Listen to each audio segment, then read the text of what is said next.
दोस्तों स्वागत है आप सबका वोकैबुलरी सीरीज के नए धमाकेदार पार्ट में। हम सीरीज चला रहे हैं एंटोनिम्स का और वन वर्ड सब्स्टिट्यूशन का। तो वन वर्ड सब्स्टिट्यूशन में ये अगला पार्ट है। इससे पहले 2 पार्ट हो चुके हैं, तीसरे पार्ट में आप सभी का स्वागत है। कंपटीशन की तैयारी अगर जो कोई भी कर रहा है उन सब के लिए ये वीडियो है। तो बिना देरी के शुरू करते हैं OWS one word substitution. Okay, so question देखने से पहले ऑप्शंस की तरफ नजर डाल लेते हैं, क्योंकि ऑप्शंस को मैंने जंबल्ड कर दिया है। कुछ 4 ऑप्शन नहीं लिए, बस जो राइट ऑप्शंस हैं उन्हीं को लिखा है, बस ऊपर नीचे कर दिया है, जंबल कर दिया है। तो पहले मैं आपको इनकी मीनिंग बताऊंगा, ताकि जब आप क्वेश्चन सुने तो आपको खुद ही इनकी सही मीनिंग, सही ऑप्शन आपको पता चल जाए। ओके, आप खुद ढूंढेंगे तो मजा आएगा। तो चलिए ऑप्शंस की तरफ नजर डालते हैं। First option is cosmopolitan. Cosmopolitan जो पूरे विश्व से जुड़ा हुआ हो, जो पूरे विश्व से जुड़ा हुआ हो, विश्व स्तरीय हो। Okay, next option is jury, group of people, ऐसे लोगों का ग्रुप जो कि सबूतों के आधार पर, सबूतों को देख करके फैसला सुनाने के लिए स्पेशली बैठा हो, उनको अपॉइंट किया गया हो। ओके, फैसला लेने के लिए। चलिए नेक्स्ट ऑप्शन देखते हैं। Next option is congregation. Congregation होता है जो पुजारी लोग होते हैं उनका ग्रुप, एक जगह जहां पर वो इकट्ठा होते हैं, एकत्रित होते हैं। तो पुजारियों का, जो पूजा करने वाले लोग हैं, उनका एक जमघट जो होगा वो कॉन्ग्रेगेशन कहलाएगा। नेक्स्ट ऑप्शन की तरफ नजर डालते हैं। Next option is domain. Domain होता है ऐसा क्षेत्र जहां पर कोई लोकतंत्र ना हो, ओके, राजतंत्र हो, कोई एक शासक वहां का शासन चलाता हो, तो उस एरिया को डोमेन कहते हैं। ओके, नेक्स्ट ऑप्शन देखते हैं। Next option is posthumous. Posthumous होता है एक प्रकार की कृति, एक प्रकार की कृति, किताब कह सकते हैं साधारण शब्दों में, जो लेखक की मृत्यु के बाद छपती है। उसके जीवन काल में नहीं छपी, बल्कि उसकी मृत्यु के बाद छपी अगर, तो वो कृति, वो किताब पॉस्थमस कहलाएगी। ओके, नेक्स्ट ऑप्शन देखते हैं। Next option is auditorium. Auditorium आप लोग अच्छी तरह जानते होंगे, एक ऐसी बिल्डिंग जहां पर श्रोता लोग एक साथ बैठते हैं। ठीक है, कोई फंक्शन, किसी भी तरह का कोई अगर नाटक हो, किसी भी तरह का कोई फंक्शन हो, उसको देखते हैं, सुनते हैं, उसका आनंद उठाते हैं, तो वह बिल्डिंग एक्चुअली ऑडिटोरियम कहलाती है। नेक्स्ट ऑप्शन की तरफ नजर डालते हैं।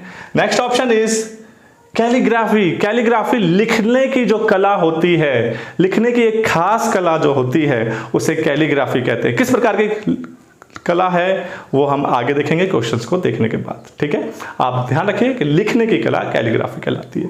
नेक्स्ट ऑप्शन की तरफ ध्यान देते हैं।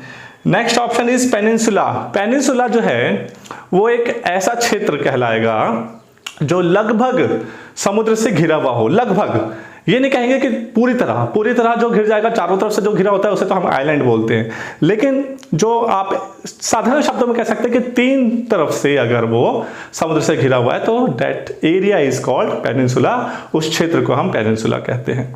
नेक्स्ट ऑप्शन की तरफ नजर डालते हैं। Next option is sarcasm. Sarcasm होता है ताना मारना, किसी को कड़वे शब्द बोलना। ओके, तो किसी को कड़वे शब्द बोलना, आलोचना करना जो है तीखे शब्दों के साथ, तीखे शब्दों के साथ, कड़वे शब्दों के साथ अगर किसी की आलोचना कर रहे हैं तो वो कहलाता है sarcasm.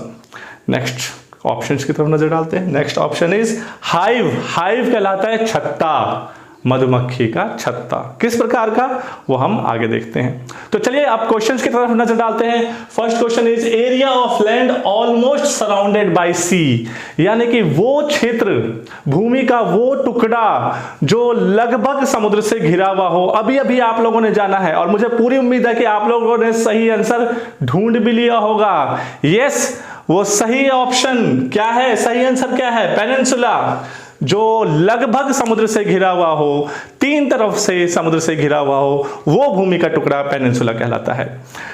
Second question is area of land that is controlled by a ruler यानी कि शासक। ऐसा क्षेत्र, भूमि का वो टुकड़ा, वो क्षेत्र जिस पर किसी एक शासक का शासन हो, कोई लोकतंत्र ना हो, ठीक है, शासक का शासन हो, तो वो एरिया क्या कहलाएगा? आप लोगों ने जरूर ढूंढ लिया होगा क्योंकि अभी अभी उसकी चर्चा हुई है। यस, अगर आपने डोमेन ढूंढा है, डोमेन सोचा है, तो आप बिल्कुल ठीक हैं, आपकी तैयारी बिल्कुल ठीक चल रही है, आप बिल्कुल सही दिशा में जा रहे हैं और मुझे उम्मीद है कि आपके एग्जाम्स भी अच्छे तरीके से होंगे। तो चलिए नेक्स्ट क्वेश्चन की तरफ नजर डालते हैं। Next question is art of beautiful hand writing. ऐसी कला जो सुंदर लिखने की हो, सुंदर लिखावट वाली हो, सुंदर लिखने की कला। इससे पहले हमने बात की थी लिखने की कला, तो मैंने कहा था कि कुछ विशेष प्रकार की लिखावट, तो सुंदर लिखने की कला जो है वो कहलाती है, क्या कहलाती है? आप लोग जानते होंगे। यस, आप लोगों ने ढूंढ लिया है, वो वर्ड है calligraphy. Calligraphy, third answer is calligraphy. Third question का सही आंसर, वन वर्ड सब्स्टिट्यूशन जो है वो है कैलीग्राफी। नेक्स्ट क्वेश्चन की तरफ देखते हैं। Next question is artificial centre for Honey बीज। हनी बीज मधुमक्खी, आर्टिफिशियल सेंटर यानी कि जो कृत्रिम केंद्र होता है, कृत्रिम केंद्र कहते हैं जो मानव द्वारा निर्मित होता है। तो मानव द्वारा जो निर्मित केंद्र होता है, स्थान होता है मधुमक्खियों के लिए, वह कहलाता है मधुमक्खी का छत्ता। कौन से मानव द्वारा निर्मित? तो वो कहलाता है हाइव। आप लोगों ने जरूर ढूंढ लिया होगा, लास्ट जो लिखा हुआ है हाइव, मैंने बताया था मधुमक्खी के छत्ते को हाइव कहते हैं, जो मानव निर्मित होता है, कृत्रिम होता है। Okay, so the right option is hive. Okay, चलिए नेक्स्ट क्वेश्चन देखते हैं। Next question is gathering of worshippers. Worship means होता है पूजा करना, वर्शिपर्स पूजा करने वाले लोग यानी कि पुजारी, और गैदरिंग मतलब होता है इकट्ठा होना। ओके, जमघट लगाना, जत्था बना देना। ओके, इकट्ठा होना साधारण शब्दों में। तो पुजारियों का इकट्ठा होना क्या कहलाता है? पुजारियों का इकट्ठा होना, अभी थोड़ी देर पहले हमने समझा कि कॉन्ग्रीगेशन जो है वो कहलाता है पुजारियों का इकट्ठा होना, एक जगह पर एकत्रित होना। ओके, चलिए नेक्स्ट क्वेश्चन देखते हैं। Next question is belonging to all parts of the world. Belonging मतलब जुड़ा होना, all parts of the world पूरे विश्व के कोने कोने से, हिस्सों से, यानी कि पूरे विश्व के कोने कोने से, विश्व के हर एक टुकड़े से, कोने कोने से जुड़ा होना। मुझे उम्मीद है कि आप लोगों ने राइट ऑप्शन ढूंढ लिया है। Yes, so the right option is cosmopolitan. Cosmopolitan is the right option for belonging to all parts of the world. World cosmopolitan. Okay, चलिए नेक्स्ट क्वेश्चन देखते हैं। Next question is bitter and ironic remark. Bitter means कड़वा, ironic मतलब आलोचना भरा, remark मतलब टिप्पणी। कड़वी और आलोचना भरी टिप्पणी देना, किसी को सुनाना, ताना मारना। तो राइट ऑप्शन आप लोग ढूंढ चुके हैं। जी हां, बिल्कुल सही। The right option is sarcasm. Sarcasm is the right option, ताना मारना। ओके, तो चलिए अब नेक्स्ट क्वेश्चन की तरफ ध्यान देते हैं। Next question is body of persons appointed to hear evidence and give judgment. यानी कि लोगों का एक ऐसा ग्रुप, एक ऐसा संघ जो कि चुना गया है किसके लिए? सबूतों को देखने के लिए, सबूतों को सुनने के लिए, साक्ष्यों को देखने सुनने के लिए, ठीक है, और उस पर अपना फैसला सुनाने के लिए, जजमेंट देने के लिए। तो जजमेंट अगर वर्ड आ गया तो आप ध्यान रखें, जजमेंट वर्ड अगर आया है और बॉडी ऑफ पर्संस दिया हुआ है, body of persons to give judgment, इतना ही दिया हो सिर्फ, कि लोगों का वह ग्रुप जो कि जजमेंट देने के लिए, फैसला देने के लिए अपॉइंट किया गया है, ठीक है, तो वो कहलाएगा ज्यूरी। बहुत ही छोटा वर्ड है, 4 लेटर्स का है, JURY, जजमेंट, ज्यूरी, ऐसे आप याद रख सकते हैं। लेकिन ध्यान रखें, ऐसा ना हो कि जजमेंट कुछ और पूछ लिया गया हो और आप वहां भी ज्यूरी आंख बंद करके टिक कर दें।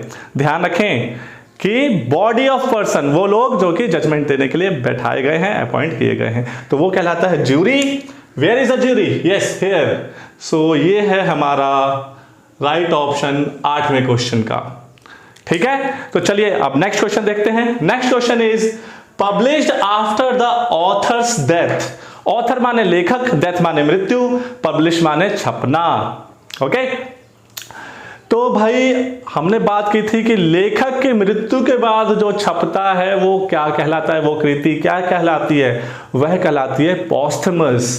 पोस्थमस, here is the right answer, posthumous. आप इसको ध्यान रख सकते हैं, post, post humus, post humus, posthumous, post यानी कि बाद में। आप जानते हैं पोस्ट मतलब क्या होता है, बाद में होता है ना भाई, प्रीपेड यानी कि पहले पे कर दीजिए, पोस्ट पेड यानी कि बाद में पे कीजिए। तो पोस्ट मैंने बाद में, मृत्यु के बाद, आफ्टर द डेथ। तो पोस्ट ह्यूमस यानी कि उसके बाद, उसकी मृत्यु के बाद छपने वाला। तो post humus, posthumous, post humus. Okay, चलिए, तो ये भी हो गया। अब बचा है लास्ट क्वेश्चन, उसकी तरफ देख लेते हैं। लास्ट ऑप्शन भी बचा हुआ है, वो लोग जो लोग नहीं भी जानते होंगे, जिन्होंने सही से ध्यान से नहीं भी सुना होगा, उन्हें भी पता ही होगा, लेकिन मुझे उम्मीद है कि आप लोग ध्यान से सुन रहे हैं और सभी वर्ड्स ध्यान से सीख भी रहे हैं, क्योंकि आप लोग कोई साधारण स्टूडेंट्स नहीं है भाई, कंपटीशन की तैयारी कर रहे हैं। ओके, तो देखते हैं लास्ट क्वेश्चन क्या है। The last question is building where an audience sits, वो बिल्डिंग, वो इमारत जहां पर ऑडियंस, श्रोता लोग बैठते हैं। श्रोता लोग, श्रोता या दर्शक कह सकते हैं दूसरे शब्दों में, क्योंकि कुछ देखने के लिए भी मिलता है, सुनने के लिए भी मिलता है। तो वो बिल्डिंग, वो इमारत जहां पर श्रोता लोग बैठते हैं, वो कहलाता है ऑडिटोरियम। ऑडी, देखिए ऑडी वर्ड जो है वो ऑडियो से बना है। ऑडियो मीन्स क्या होता है, आवाज, ठीक है, सुनने वाली बात, सुनने वाली आवाज, ऑडियो, कान से जुड़ा हुआ चीज, ठीक है। तो और यहां पर है ऑडियंस, तो ऑडियंस ऑडिटोरियम, ऑडियंस श्रोता लोग, ऑडिटोरियम सुनने वाली इमारत। ओके, यानी कि ऐसी इमारत जहां पर लोग सुनने के लिए, श्रोता लोग बैठते हैं। तो इस तरीके से आज के 10 वर्ड्स को भी आपने देखा। मुझे पूरी उम्मीद है कि आप लोगों ने जरूर इन सभी को सीखा होगा और सही ऑप्शंस को खुद ढूंढ लिया होगा। फिर भी अगर आप लोग याद करना चाहते हैं, इस वीडियो को 2-4 बार देखें, आपको जरूर याद हो जाएगा और आपके कंपटीशन की तैयारी में ये जरूर हेल्प करेगा। और अगर करेगा तो प्लीज लाइक शेयर भूलें नहीं, लाइक करें, शेयर करें और अपने वैल्यूएबल कमेंट्स भी लिखें। बेशक हिंदी में, इंग्लिश में, जैसे भी आप लिख सकते हैं, लिखिए, ताकि हमें ये पता चल सके कि हमें और क्या करना है आपकी हेल्प के लिए। ओके, आप लोग अगर नए हैं इस चैनल पर तो सब्सक्राइब कर लीजिए, बेल आइकन टच कर दीजिए, आपको नोटिफिकेशंस मिलते रहेंगे, हम आपकी ऐसी हेल्प करते रहेंगे। ओके, तो चलिए आज के लिए इतना ही, मिलते हैं नेक्स्ट वीडियो में। Thank you so much.